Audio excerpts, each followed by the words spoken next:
Now, let's get into the details of the argument, using first principle thinking, logic, and reason, in order to prove the necessary being of all, the uncaused cause, the one.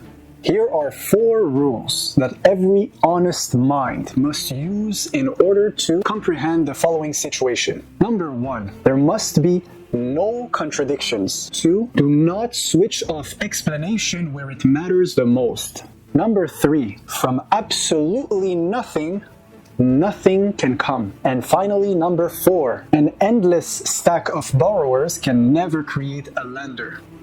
And everything that could be otherwise, like a star, a mathematical constant, you or me, we say that it is contingent, meaning it is subject to change.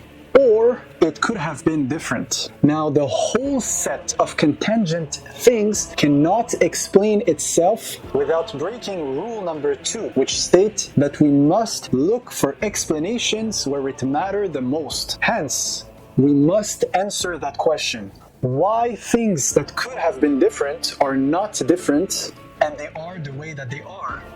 So either we could cope by saying, well, it is because it is like that, and that's it, with no questions. Or we could try to dig even further and try to see, and we will find that there is a necessary being that does not borrow, that does not depend on anything, nor does it change. In other words, the necessary being of reality is objective. It is the objective foundation of all ontology, meaning that it is the foundation of every single being in existence. And everything that is its own existence is necessary, and it is the grounding that explains every other existence that is subject to change, or, as we said before, is contingent. You can think of it like electricity behind every single screen. Physics will not tell you why there is light, but it's definitely going to map it out, right? And through the light, we find the image that's going to appear on the screen. Not only there's no image, but there is no digital world that's going to appear. Physics is going to map the flash, but it does not explain why there is a light in the first place. Physics will tell you how the pattern is going to behave in existence and in the computer. But it doesn't tell you why existence exists in itself and why these patterns have appeared in the first place. Yet, the necessary being is that current in the metaphor we used. It is the source itself.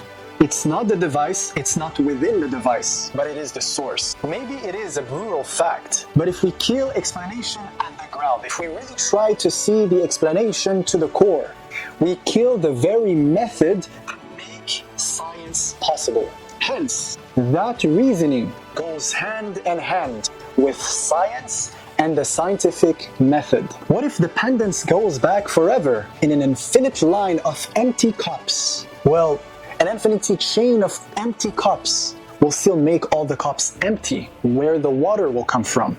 What you need for those cups to be filled with water is a source of water. Therefore, the ground, which would be water, is necessary. And as we explained before, why not more than one necessary sources? It's because they will differ in their wills, which would bring chaos instead of order. And that in itself would reintroduce dependence, and we don't want that.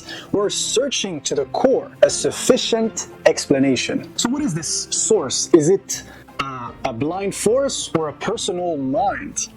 Well, we will see this on the identity. Why the ground must be mind, will, and it must derive moral law. So what arrives from the bottom of the chain must be accounted at the top. Mathematics does not build the universe. It just simply reveals that it comes from a precise mind. For information to be, there must be an intelligence behind it. And that's why we conclude that this universe does have an intellect that is far beyond time. Because as we explained, it cannot be within the chain for it to sustain the whole. And therefore, consciousness and awareness, where does these concepts come from? How are we able to recognize ourselves?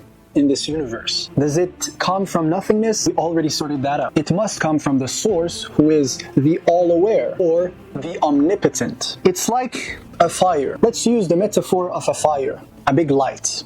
That light enlightens little candles, little fires. So yeah, only a will, only volition can start a universe. So let's grant the argument that something would, contradict logic and come from nothing. How that something still is coherent. That's where another logical contradiction would appear, and it will simply not work. Now, morality.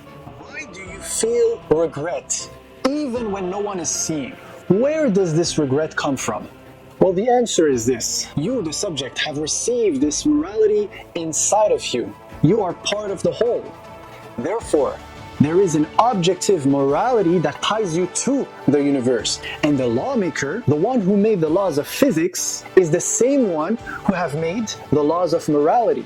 Some people will say, well, morality is something that have evolved, right?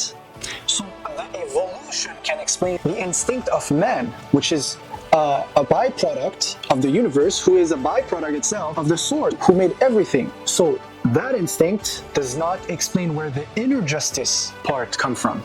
So from there, reason starts to appear. One without rival. The necessary without any cause.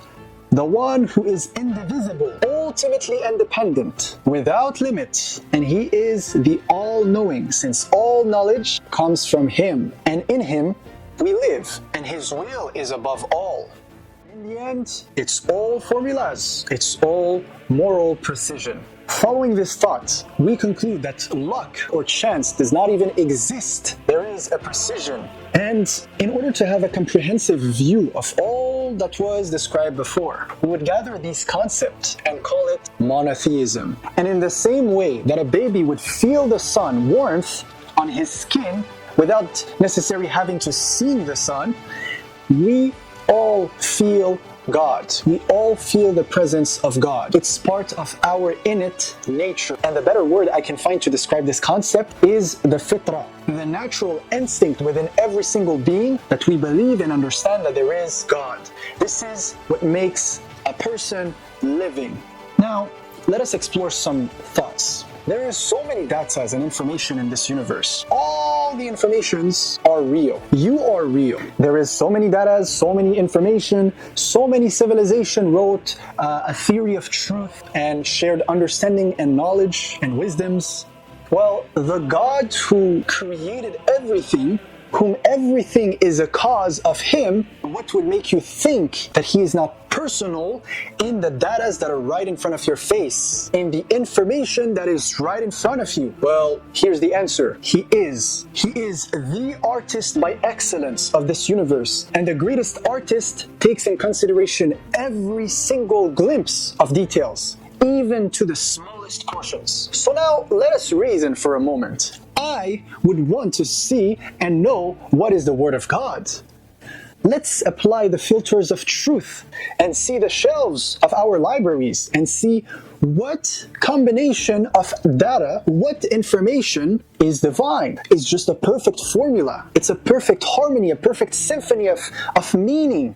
And if that could even speak a certain theme of where do I come from, who I am, and where do I go, I would do my best to find this type of information wherever it may be. So I think this is a test that we could do pretty easily today. With the use of AI and artificial intelligence, we could access information like this in a way that is just so quick. Information travel faster than ever before. So I'm going to propose 7 axes in order to filter these information around me. They will be pretty non-biased and brutally honest. When I think of a revelation, something that is beyond the spectrum of the visible, beyond my awareness, right? Within the determinism aspect, because yes, that's the paradox. We all have a bubble of free will. We all could affect something to an extent ourselves, and at least what we are aware of. But even from the surroundings that we're aware of, there are details that I'm not able to grasp on its micro level. Well, the only way to resolve that issue from a logical perspective is to say, knowing that the world is mathematically coherent, is that it is determined. It is willed. So there is a link between free will and whatever is beyond my scope of awareness, whatever is beyond my scope of consciousness is determinism. And revelation would mean an information that comes from the future, from beyond my scope of awareness, from a place that is higher than my knowledge or than my actual state of being, from a different location in space-time. It's an echo, it's a vibration that is coming and my brain is capturing as a signal. I just want to mention this. All the geniuses in history, whenever they were able to do a scientific discovery, it was not just 100% based on empirical data. No, they used their reason. They used their logic and reason in order to tap into something higher beyond the visible scope. And they were able to grasp knowledge without necessarily it being presented as a physical form. So the scientific method came from the theory. Was the thing that have given birth to the scientific method. So yes, this spark of intuition or inspiration is usually often the starting point of most scientific discoveries that were made. And once they had their preconceived notion, they started to implement the scientific method in order to prove it and explain it to others. Now going back to the subject, we're going to apply filters and I want to see if there is something that claims to be of high intelligence, something beyond my scope of awareness, something that is just super intelligent. I want to know, where can I find this super intelligent information? Whether it's coming from an alien, whether it's from an advanced civilization, I don't care. I just want beautiful, truthful, harmonious information that's going to tell me more about my situation. Why? Because I understand that I am real. I think, therefore I am, yes, as Descartes said. Now, once you understand you're real and the world around you is real and that God is real, you need to map yourself in this universe. Now, how to do this? You need to apply truthful filters. It's like formulas. Once you apply truthful filters, what's going to appear in front of you is truthful information.